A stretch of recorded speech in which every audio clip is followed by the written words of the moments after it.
Durante la clase de hoy vamos a revisar una forma eficiente de calcular los coeficientes del jacobiano, puesto que esa es una de las principales dificultades desde el punto de vista numérico que hemos venido revisando. Ustedes recordarán en general que el algoritmo Newton-Raphson, para cada iteración, insisto, esto se resuelve para cada iteración, nosotros debemos calcular un jacobiano, actualizar los incrementos en términos de los residuos. Entonces, solamente por una cosa de nomenclatura, voy a eliminar el superíndice K que indica la iteración.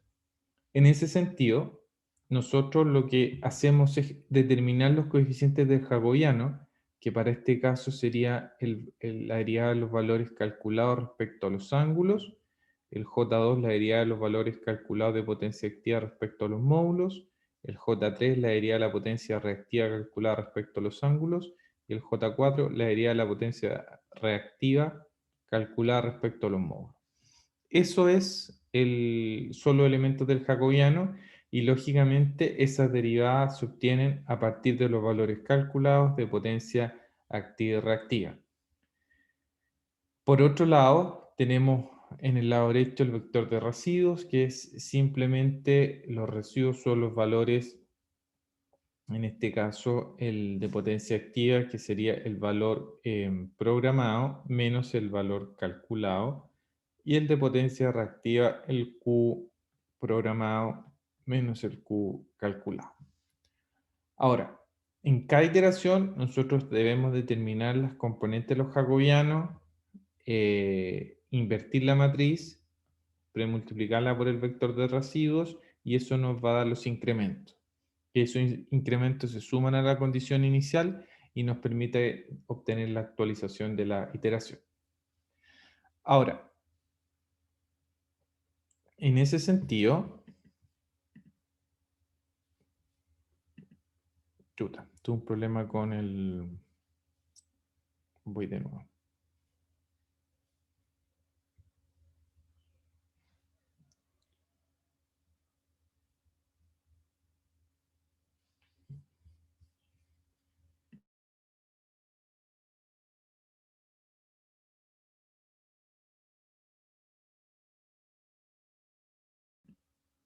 Deme un segundo, por favor, que tengo un pequeño problema con la conexión a internet. Ya, seguimos. Entonces, la dificultad que tiene utilizar este enfoque, es decir, con las matrices J1, J2, J3, J4, implica que en cada iteración debemos derivar y evaluar. Por otro lado, en el enfoque del cálculo eficiente, uno de una u otra manera lo que hace es no tener que no tener que derivar y solamente evaluar números a través de sumas, restas y multiplicación. Entonces, el objetivo es, en esta clase, es cómo pasar de estos elementos del jacobiano, que son de una u otra forma un poco complejos de calcular desde el punto de vista en cada iteración, a cómo podemos ver una estructura un poco más sencilla, donde solamente tengamos que aplicar operaciones aritméticas y no necesariamente estar en la complicación de estar derivando y evaluando. Ya, entonces, el cálculo eficiente de los coeficientes, valga la rima, consiste en lo siguiente. Vamos a pasar del cálculo de estos famosos J1, J2, J3 y J4, que son derivadas parciales de los valores calculados de potencia activa, potencia reactiva, a unos nuevos coeficientes que los vamos a llamar H, N, M y L. De tal manera que el J1 va a estar relacionado con el H, el J2 con el N, el J3 con el M y el J4 con el L. Se van a relacionar de manera directa. El vector de residuos, por otro lado, que es el que va al lado derecho, permanece igual, ese no cambia. Y vamos a tener una modificación principal, es que, si bien es cierto, los incrementos de ángulo van a quedar de la misma forma, lo que vamos a hacer es actualizar los incrementos de módulo, pero van a ir normalizados. En el fondo, desde el punto de vista de las variables, que son los términos que debemos encontrar, que son los incrementos del ángulo y los incrementos de módulo. Los incrementos de módulo van a ir normalizados, es decir, en vez de tener solamente delta B1, ahora vamos a tener delta B1 sobre B1. Y esa normalización va a ser clave, puesto que nos va a permitir, insisto, de una u otra forma, tener un cálculo más sencillo de los coeficientes del Jacobiano. Adicionalmente, vamos a reescribir las expresiones de potencia activa y reactiva calculadas. Y esa reescritura consiste en lo siguiente. Primero, las componentes Y sub PQ de la matriz admitancia tienen una parte, se pueden ser escritas en un módulo y un ángulo, que es la escritura polar, pero en términos de la identidad de Euler, ustedes recordarán, L bajo J alfa es coseno de alfa, coseno de alfa más J seno de alfa, es la identidad de Euler. Entonces, el ángulo, en este caso que es el θ PQ, va a ser coseno de θ PQ más J seno de θ PQ. Y la multiplicación del módulo por la proyección en el eje real más J, el módulo por la proyección en el eje imaginario, nos va a permitir tener una escritura de la componente PQ de la matriz de admitancia en términos de conductancia y susceptancia. Esta es la conductancia y este término es la susceptancia. En el fondo, las componentes PQ y sub PQ de la matriz de admitancia la vamos a escribir en parte real y en parte imaginaria. ¿Y eso por qué? Por lo siguiente. Acá lo que vamos a aplicar es lo siguiente. La potencia activa calculada, ustedes saben que es la suma de B sub P, B sub Q y sub PQ por el coseno de delta P menos delta Q menos delta θ PQ. Y la primera definición o arreglo que será es que el delta PQ lo vamos a escribir como delta P menos delta Q. En el fondo, esa diferencia la vamos a agrupar en un solo término. Posteriormente, vamos a aplicar la propiedad del coseno. ¿Y cuál propiedad del coseno? El coseno alfa más beta o alfa menos beta. En estricto rigor lo vamos a hacer directamente con el alfa menos beta, que es coseno de alfa, coseno de beta, el signo opuesto más seno de alfa, seno de beta. Entonces, tendremos el coseno de delta PQ, coseno de θ PQ, aquí hay un signo menos, este que hay un signo más que lo opuesto, por el seno el primero, por el seno el segundo. Y aquí otra vez vamos a agrupar, por supuesto, el módulo del Y sub PQ por su proyección en el eje real y el Y sub PQ con su proyección en el eje imaginario. Entonces, nuevamente hacemos aparecer la conductancia y la susceptancia. En el fondo, la potencia activa calculada la vamos a poder escribir en términos de la definición original o una expresión alternativa en términos de parte real y parte imaginaria, la componente PQ de la matriz admitancia. Hacemos el mismo razonamiento para la potencia reactiva. Es decir, primero el delta P menos delta Q lo agrupamos en delta PQ. Después aplicamos la identidad trigonométrica de seno de alfa menos beta, que ustedes recordarán que es seno el primero, coseno el segundo, se mantiene el signo por el coseno el primero, por el seno el segundo. De esa forma, podemos tomar el módulo con la proyección sobre el eje X y el módulo con la proyección sobre el eje Y. Y eso nos da o nos permite hacer aparecer la conductancia y la susceptancia en la expresión de la potencia reactiva calculada. Entonces, esas son las dos primeras modificaciones que vamos a hacer en términos de las expresiones de potencias activa y reactiva calculada, que sin embargo simplemente una redefinición o una reescritura de los términos. Entonces, lo que vamos a transformar es que las derivadas J1, J2, J3 y J4, que insisto, el J1 es la derivada de P respecto al ángulo, el J2 es la derivada de P con respecto al módulo, J3 es la derivada de Q con respecto al módulo, perdón, al ángulo, y J4 la derivada de Q con respecto al módulo de la tensión. Eso lo vamos a escribir para relacionarlo con las matrices H, N, M y L. Ustedes recordarán que dividimos los incrementos de módulo para hacer esta escritura y al dividir en alguna parte hay que multiplicar. Entonces, en los términos H y L aparece el término que dividimos en el incremento del módulo, pero aquí aparece multiplicado, de tal manera que al multiplicar y dividir no se alteran las expresiones.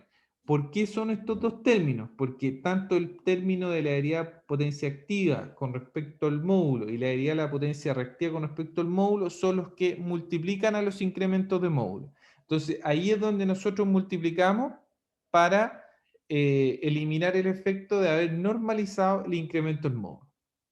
Entonces, ahora la derivada de potencia activa respecto al ángulo lo vamos a llamar h. Recuerden que hacemos esta asignación. El h es la derivada de p respecto al ángulo, n la derivada de p respecto al módulo, m la derivada de q respecto al módulo y l la derivada de q con respecto al módulo. Perdón, aquí me equivoqué. Este es respecto al ángulo.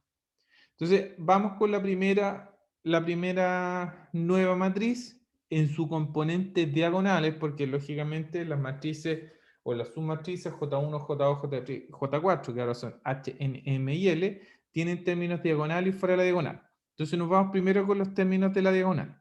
El HPP será el término diagonal de la matriz H, sería la derivada de la potencia activa calculada respecto al ángulo P. Entonces va a ser la derivada de esta expresión en términos del ángulo. Entonces, ¿qué es lo que hacemos?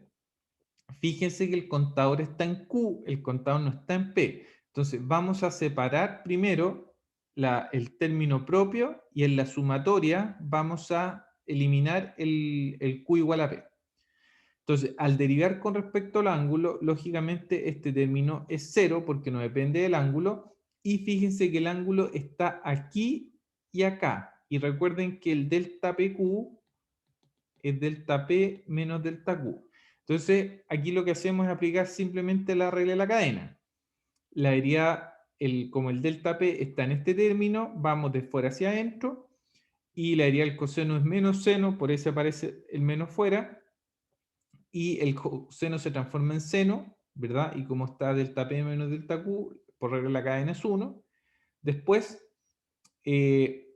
la derivada del seno, que es coseno, y sin embargo aquí hay un más, pero aquí queda un menos, puesto que pusimos el menos completo fuera de la suma.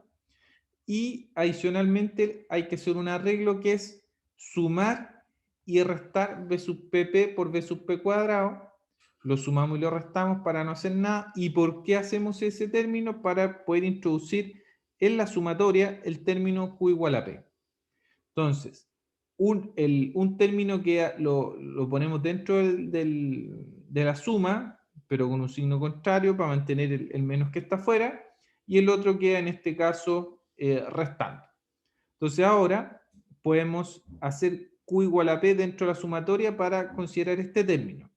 Y si ustedes revisan esta expresión en términos de lo que recién reescribimos de las potencias calculadas, el término completo pasa a ser el negativo de la potencia reactiva calculada y el término restante queda igual. En el fondo, este arreglo nos permite tomar los elementos diagonal de la matriz H y calcularlos no en términos de derivada, sino simplemente del valor de potencia reactiva calculada, multiplicada por un signo menos, y tomamos el término PP de la matriz susceptancia y lo multiplicamos por el módulo al cuadrado. En el fondo, no olvidamos de la derivada y simplemente vamos a tener que evaluar una suma y una multiplicación. Hacemos el mismo procedimiento para los términos diagonales de la matriz N, que en este caso la matriz N está asociada a la derivada de la potencia potencia activa respecto al módulo, pero ahora está multiplicada por el módulo, puesto que los incrementos del módulo están normalizados. Entonces realizamos el mismo procedimiento. De la sumatoria eliminamos el término Q igual a P. El módulo de una u otra forma lo dejamos fuera porque es un término que multiplica de una u otra forma a la potencia activa calculada, y separamos el término propio y derivamos con respecto a la variable del módulo, y esto es por regla de la cadena, 2 veces el módulo, y en este caso como la suma está en términos del el contador es Q y no P, entonces al derivar con respecto a B sub P simplemente queda esta expresión que aparece indicada acá. Después, este b sub p, que es el que multiplicaba, lo ponemos dentro y aparece el 2b sub p al cuadrado por g sub pp, y lógicamente ese b sub p también puede quedar dentro de la suma. Entonces nos aparece 2 veces b sub p al cuadrado por g sub pp más la suma de q igual 1 hasta p. Si el q fuese igual a p, nos aparece un término b sub p cuadrado por g sub pp. Entonces, al introducirlo y hacer la suma de q igual 1 hasta p, este término completo que aparece aquí resulta ser directamente la potencia activa calculada en términos de la redefinición de conductancia y susceptancia. Y el término que nos sobra lo sumamos en este caso al término anterior. Y otra vez, ahora los elementos diagonales de la matriz n no hay que derivarlos, sino simplemente evaluarlos en términos de multiplicaciones y sumas. Hacemos el mismo razonamiento para los términos diagonales de la matriz M y recuperamos un resultado parecido. Realizamos el mismo procedimiento para los términos diagonales de la matriz L y obtenemos una expresión parecida. Y vamos a revisar solamente por simplicidad los elementos fuera de la diagonal, por ejemplo en la matriz H. Los elementos fuera de la diagonal de la matriz H son las derivadas de las potencias activas calculadas, pero no respecto a la tensión de la barra P, sino al ángulo de la barra Q, a otro ángulo, no al de la barra P. Cuando solo elementos de la diagonal, es la derivada de las potencias activas en la barra P respecto al mismo ángulo de la barra. Pero ahora, como queremos los elementos fuera de la diagonal, consisten en las derivadas respecto a los otros ángulos. Entonces tenemos que derivar esta expresión y ahora aquí utilizamos la definición original de potencia activa calculada y no la en términos de conductancia y susceptancia, y derivamos con respecto al ángulo. Como el contador está en Q y nosotros queremos derivar con respecto al ángulo de la barra Q, la suma desaparece porque es un término el que nos interesa y aplicamos simplemente regla de la cadena. La derivada del coseno en menos seno por la derivada de menos delta Q, que es menos 1, y nos cancela el signo menos, y por lo tanto queda esa expresión. Si aplicamos el mismo procedimiento para el elemento PQ de la matriz N, es derivar la potencia activa calculada respecto, en este caso, al módulo de la barra Q. Entonces, otra vez, como el contador está en Q de la suma y queremos derivar con respecto a un solo Q, la suma desaparece y aplicamos regla de la cadena. El delta de Q aparece simplemente aquí, al derivarlo queda 1, ¿verdad? Y en este caso, después al multiplicar por el B sub Q, vamos a obtener una expresión similar a la que obtuvimos en los elementos fuera de la diagonal de la matriz H. Entonces, podemos utilizar el mismo procedimiento para calcular los elementos de la diagonal y fuera de la diagonal de cada una de las diferentes matrices. Entonces, en general, ¿qué es lo que vamos a tener? La matriz H está relacionada al J1, la matriz N a la matriz J2, la matriz M a la antigua matriz J3 y la matriz L a la J4. En el fondo, ya nos olvidamos de una otra forma de calcular derivadas parciales, sino que simplemente lo que hacemos a partir de ahora es derivar o no derivar, sino simplemente aplicar sumas, restas y multiplicaciones. Estos términos que están acá son las potencias activas y reactivas calculadas. Y nosotros de otra forma, para cada iteración las debemos estimar para calcular los residuos. Entonces, a partir del cálculo de los residuos, implícitamente también vamos a poder tener los términos que debemos incorporar para el cálculo eficiente de las matrices de Jacobian. Entonces, en general, este sistema que está acá, que era en términos de derivadas, lo vamos a transformar a un sistema que simplemente evaluar sumas, restas y multiplicaciones. ¿Cuál es la diferencia? Que los incrementos de ángulo permanecen igual, pero los incrementos de módulo se normalizaron. Esa es la única diferencia. Los residuos quedan exactamente igual, no hacemos ninguna modificación.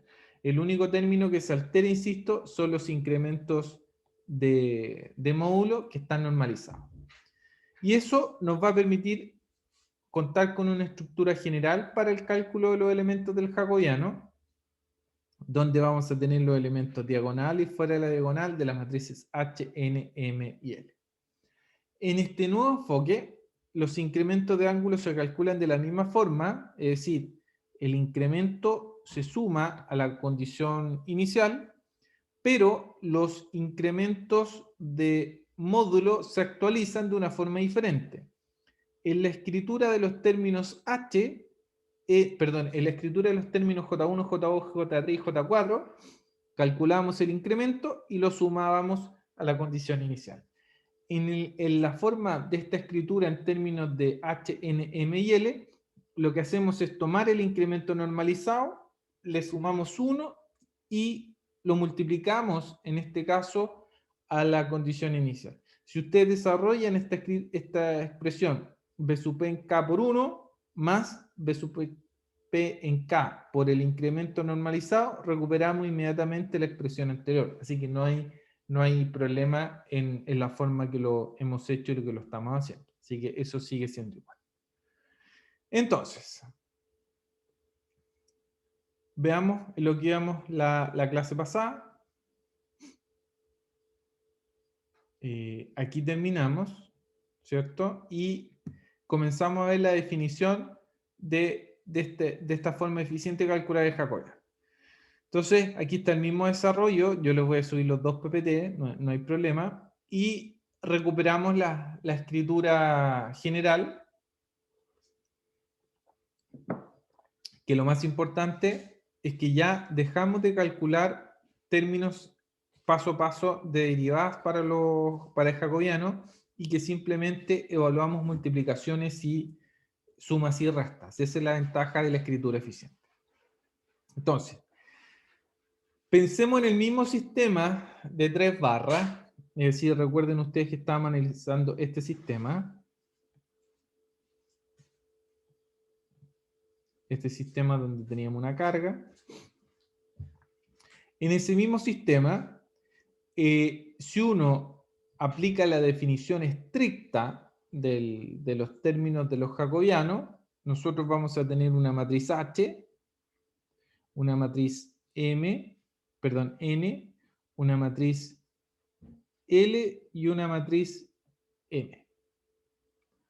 Lógicamente tenemos que calcular incremento del ángulo de la barra 1, incremento del ángulo de la barra 2, incremento del ángulo de la barra 3, y aquí aparece la principal diferencia.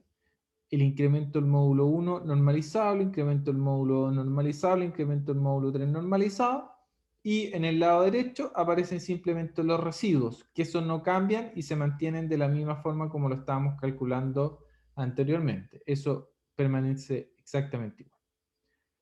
Si la barra 1 es de referencia y las dos restantes son barras de carga, bueno, en el esquema general podemos eliminar filas y columnas.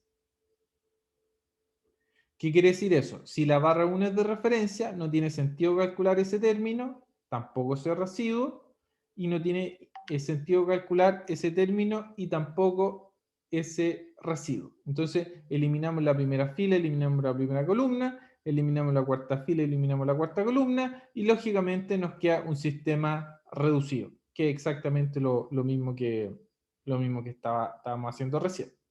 Entonces, la ventaja de este enfoque, insisto, es que nos permite de una u otra manera simplificar el cálculo de los elementos de la matriz jacobiana. Ese es el principal enfoque.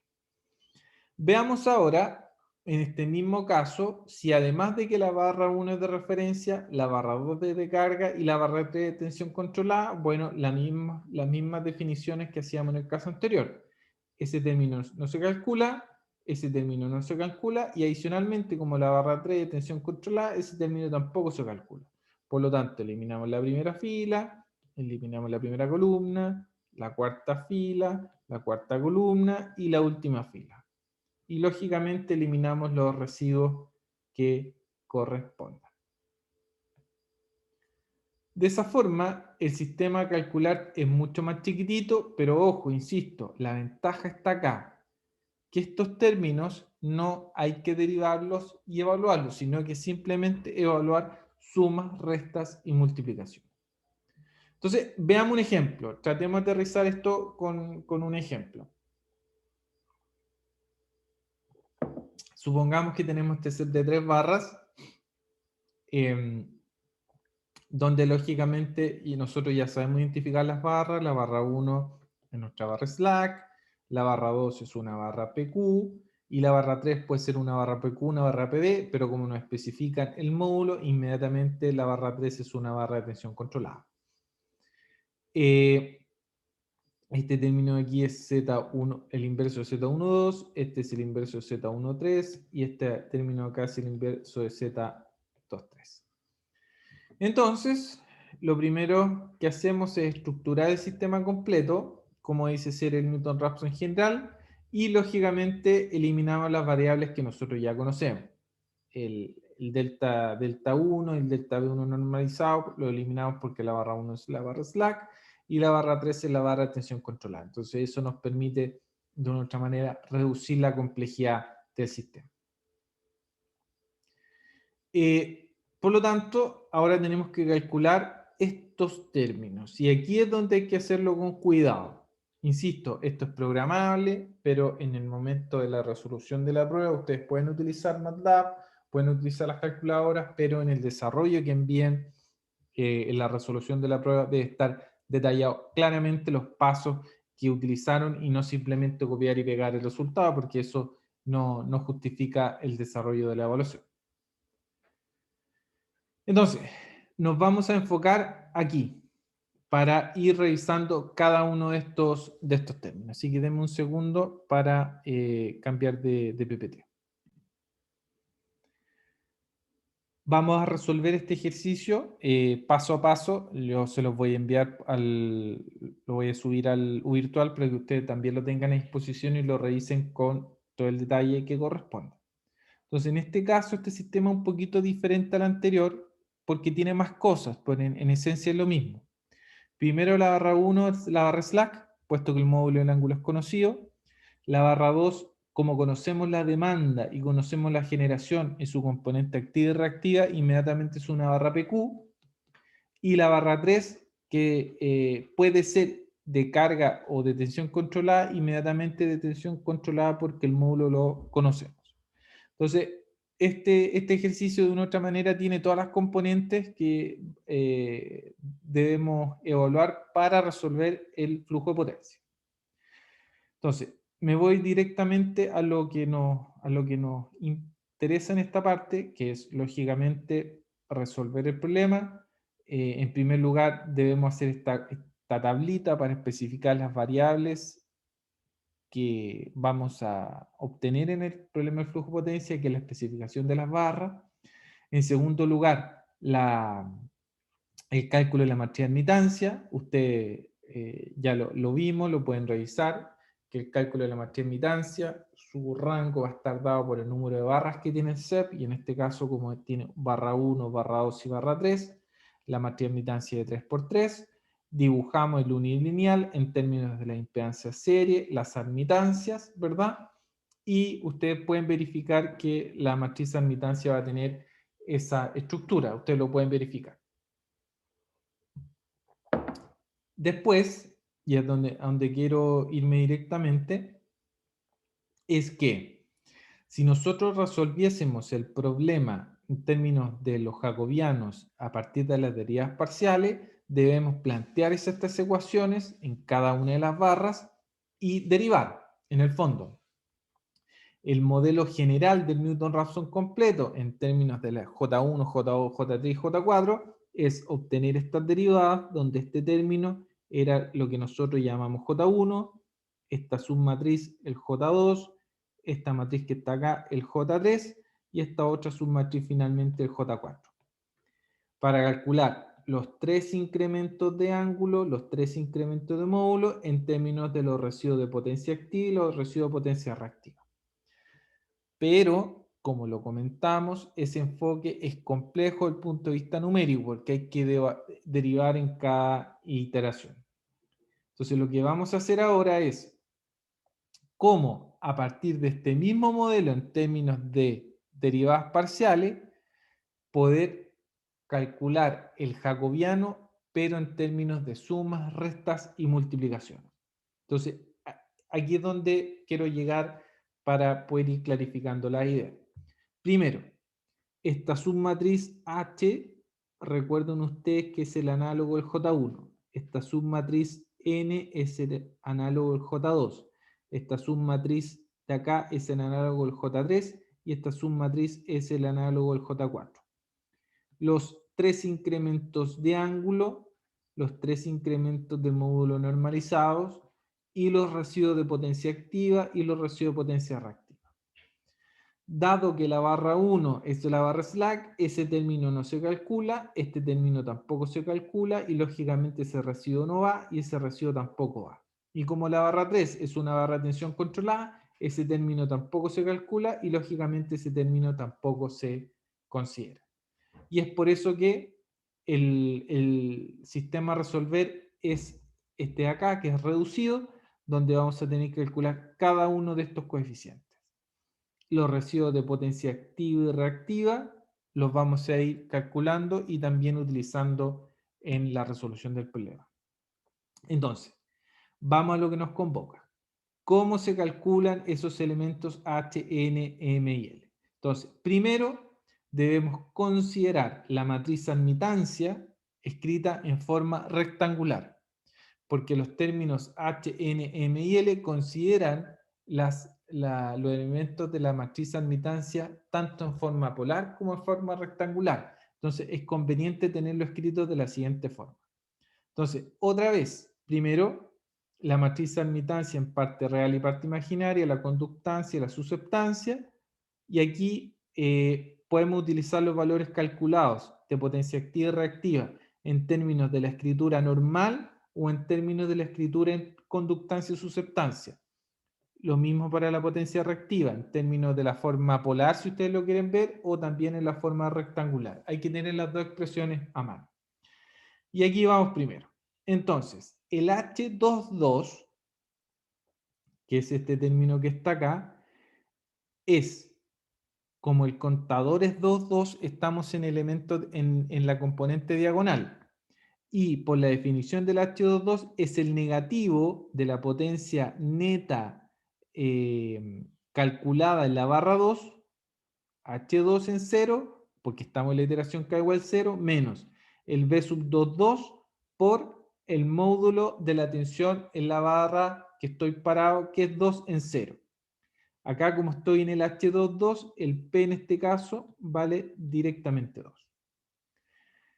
Este valor es un dato de entrada, así que lo conocemos. Este valor, el B sub 22, lo sacamos de la posición 22 de la matriz susceptancia. Y el Q sub 2 en 0 lo calculamos. Y el Q sub 2 en 0 puede ser obtenido en términos de la escritura polar o la escritura rectangular. Tiene que dar exactamente el mismo valor. Si después queremos obtener el H23, ese no es la componente diagonal, sino es la componente que está fuera de la diagonal. Y por definición es voltaje en P, voltaje en Q, V sub 2 por V sub 3, por Y sub 2, 3, por el seno de delta 2, delta 3 menos teta 2, 3. Como estamos trabajando para que igual 0, lógicamente los subíndices, perdón, los hiperíndices están, o superíndices están en 0. El M22.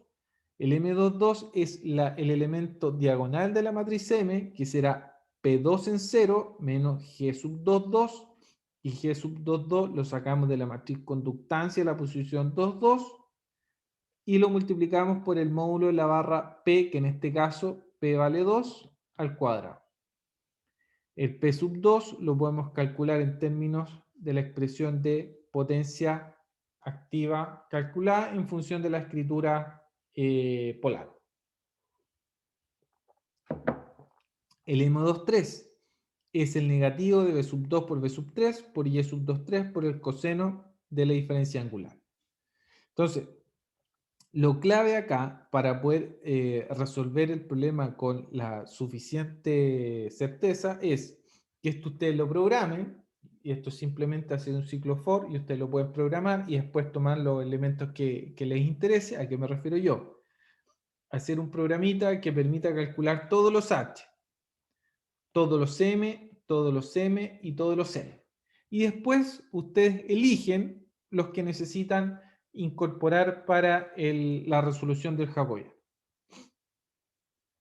Y aquí está el paso a paso de cómo resolver los términos asociados a cada posición de la matriz jacobiana. Si ahora nosotros consideramos las condiciones iniciales. Las condiciones iniciales idealmente debiesen ser un ángulo cero donde lo máximo sea posible. Pero la barra slack siempre va a mantener su módulo y el ángulo conocido, entonces lo fijamos la condición inicial en ese valor. Aunque nosotros sabemos que siempre va a permanecer en ese valor, pero necesitamos determinar o especificar condiciones iniciales para cada iteración. La barra 2, como es barra PQ, esa es simplemente un ángulo cero, y la barra 3, como es barra de tensión controlada, el único que podemos inicializar en cero es el ángulo, puesto que el módulo siempre está especificado. Entonces, a partir de lo anterior y estas condiciones iniciales, ustedes pueden verificar que el jacobiano va a tener esos términos. Los vectores de residuo ya los calculamos y procedemos a resolver el problema con el mayor grado de detalle posible. Entonces, tenemos la matriz jacobiana y los vectores de residuo son los valores programados menos los valores calculados. Los valores programados son generación menos demanda en cada barra. Los valores calculados ya los tenemos de arriba. Y procedemos para k igual 0, obtener en este caso el residuo de potencia activa en la barra 2, potencia activa en la barra 3 y potencia reactiva en la barra 2. Valores programados menos valores calculados, los valores calculados a partir de estas expresiones y los valores programados generación menos demanda. En estas condiciones iniciales, los vectores o el vector de residuo va a tener ese valor. La matriz jacobiana ya la obtuvimos, el vector de residuo también calculado, y procedemos a invertir. Entonces, invertimos la matriz jacobiana, la pasamos multiplicando hacia el lado derecho que afecte al vector de residuos, y nos permite aquí calcular el vector de incrementos. Y el vector de incrementos va a actualizar a lo que tenga que actualizar. Al ángulo de la barra 2, al ángulo de la barra 3, simplemente sumando. Y el módulo de la barra 2 es 1 más el incremento normalizado que acabamos de obtener. Entonces, para el k igual 0, obtenemos los resultados para k más 1. Entonces, perdón. Con k igual 0 obtenemos el k más 1. Y estos serían los valores actualizados. ¿Se entiende el procedimiento? ¿Dudas o consultas?